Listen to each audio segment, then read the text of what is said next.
Hello guys, and welcome back to another episode of Paint by Minis. As always, my name's Adam, and this time around we're gonna take a swing at speed painting. Now, the other day I was watching a video by Marcus over at Not Just Mecha, and I saw one of his older videos and he painted an orc in the grimdark style, and it really inspired me to try and do something similar, but speed it up a bit so maybe you could apply it to a whole army rather than just a single model. So before we get started, I've popped a link down in the description below for the video in question by Marcus at Not Just Mecha. I'd really appreciate it if you go over and have a look. He does some super interesting tutorials and they're away from the norm, so I'd highly recommend them. Now, because this is a speed painting as such, we're going to be using quite a limited palette. And I know what you're thinking. You look at the paints below and you think, no, there's still like 12 paints there. How is that a limited palette? But in reality, when you look at the standard way of painting, 12 paints is actually quite a small palette. Especially if you consider if you're using 1 or 2 additional layer paints for any base paint to highlight or shade, you can see how it can quickly get out of control. So enough rambling, let's get started. So we're going to take a step away from the airbrush this time, and we're only really going to use it to put a Zenithal highlight down. If you're clever, unlike me, you would have primed in black rather than grey, because then you can skip a step. So my first steps are just putting down a black undercoat and then Zenithal highlighting with white from the top. If you don't own an airbrush, this step can be replicated with rattle cans. Just do a black prime and then just spray from the top with a white primer. So with all the pre-shading done, we can move on to brush painting. So for our first meaningful colour, we're going to put down a layer of Plague Bearer flesh, and this is just going to go over any exposed orc skin. You'll notice as this is going over the Zenithal that this is kind of doing all the hard work of skin painting for us. There's going to be nice subtle shading in the shadows and a nice highlight up the top. This is where the real speed comes into this technique. So with all the flesh colour done, we're going to move on to the next biggest area on my models alone, and that is the leather colour. For this I'm using Burnt Umber by Dale Rowney, and it's a semi-opaque ink. If you put it on thin enough, you'll still be able to see a lot of the previous Zenithal highlighting that we did with the airbrush. Again, this is just going to save us so much time, and it's going to provide us all the lights and shadows that we need. I am going for quite a simple palette, but if you'd rather introduce a few colours, different areas of the leather, you can introduce different browns or even just different colours to represent the different orc clans. Now with the leather all done, we're going to move on to the final big blocking colour of the model, at least in this scheme anyway, and that is a aluminum style paint. I'm not even going to bother trying to pronounce it, I'll put it on the screen if you want it, and I'm just going to put this on all the metal areas. So don't worry too much about this being an airbrush paint. It is very thin, but the coverage is amazing, so feel free to use this brushed on like I am. Now if you're starting to worry that the model's looking a bit too blocky and there's a bit too many large areas of basic colours, don't worry, stick with me. We're going to do a few steps next which will break up some of this monotony, and also the final oil steps will really bring everything together. So to finish up with our opaque layers, we're going to go ahead and do a layer of Ushabti bone, and here I've just thinned it using my wet palette. And this we're just going to go ahead and do on any fur details or any of the teeth on the orcs. Now this is what we're looking like now all the opaque layers are finished on the model. I know it's looking a bit simple like I mentioned earlier, but again, stick with me, we're going to do some semi-opaque colours over the metal now, just to break it up a bit. So speaking of semi-opaque, these are the 3 colours that we're going to be using to tint the metal to make it a bit more interesting and break up the monotony a bit. So the first of the colours that we're going to be using is a contrast paint called Flesh Terrors Red, and this is just a really deep kind of saturated red, and we're actually going to use this for a few different bits on the model, and the first of which is any cabling. And then we are also going to use it as an accent to break up some of the metal. I did initially water it down 50-50 with just some water to see if it would apply a bit smoother and maybe be a bit more transparent, but honestly I didn't like the result, so I did end up just going back over it with pure Flesh Terrors Red. And then lastly, for the red colour, we're going to use it watered down 50-50 with just regular water, and we're going to apply it as a kind of filter glaze over the teeth, and it's just going to settle in all the recesses like a regular wash, and then we're just going to go back over the top with another layer of Ushabti bone.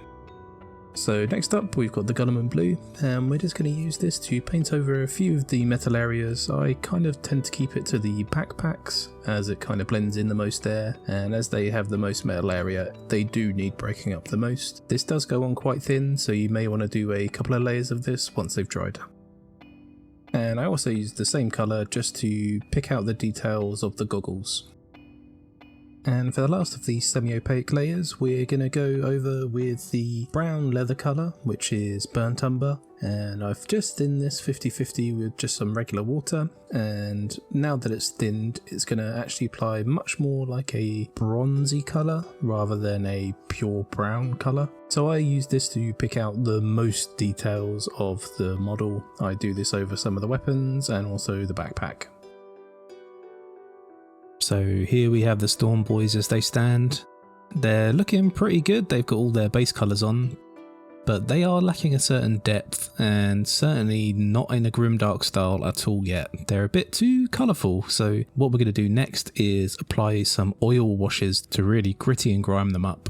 And to do that we're going to use the 3 oil paints that we showed off at the beginning of the video. We're going to use Winsor & Newton Black, Magenta and Burnt Umber. So I have to admit, for a long time I was quite intimidated by using oil paints on miniatures. I mean, they're just not as user friendly as acrylics, you know, they can't be cleaned or diluted with water, it has to be mineral spirits or odourless thinners. But honestly, once you get set up properly, they're just as easy as acrylics and achieve some really fantastic results.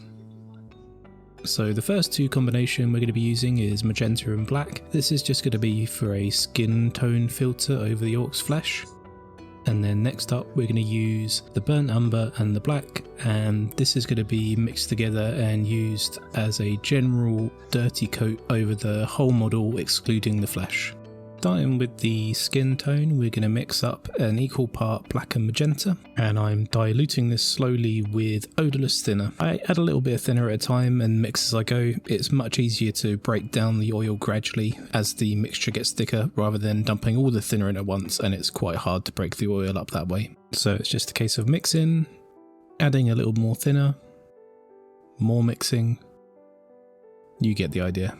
And then with this skin wash, what we're aiming for is quite a runny mixture. The camera's not picking it up well because this is actually quite a dark mixture when it's all together like this, but it's free flowing, and if you touch the brush to the side of the container it will flow down and leave only a very small film of oil behind.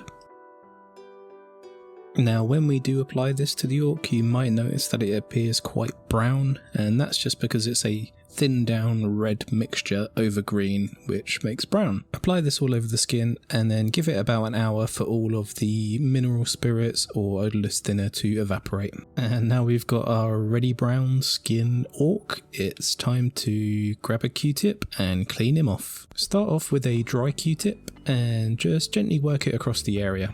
You're looking to pick up the oil paint from the most raised areas and leave a natural looking shadow in the recesses.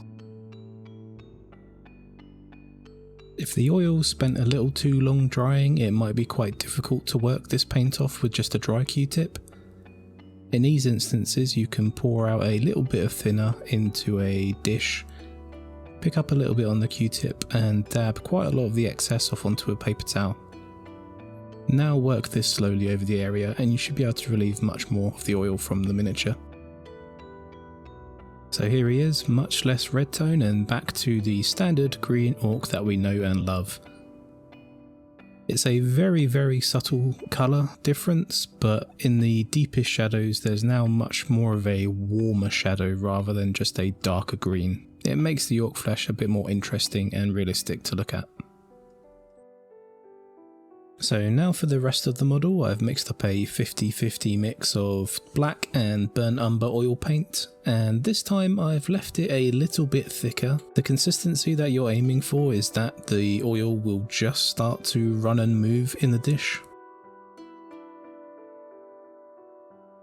And then once that's mixed up nicely, you can just go ahead and apply this all over the model, avoiding the skin if you can. If you do get a little bit on it, it's not the end of the world. You can apply this quite thickly, it doesn't really matter as we will be removing most of it in the next stage, but just make sure that it's covered all of the areas.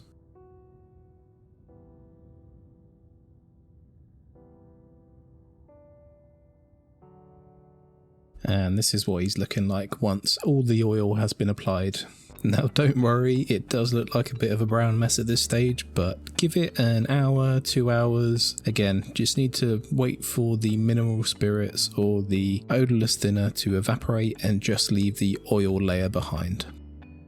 So here we have the Storm Boys after their first layer of brown wash weathering. You can see that they're looking much better, much more defined and a little more grimy. I went through the exact same cleaning process as I showed before with just a Q-tip, moistening it a little bit into thinners just to help agitate the oil off the models. Now the great thing with this technique is that it's completely modular in a way where you can control exactly how much grim and grime you want on the models. So for these orcs, they're looking pretty good, but I want to really emphasize the grim dark. So I'm actually going to let these dry overnight. I'm going to give them a varnish, and then I'm actually going to do a second layer of the exact same black brown wash, and hopefully they'll come out looking a little more grittier and a little closer to what I have in my head.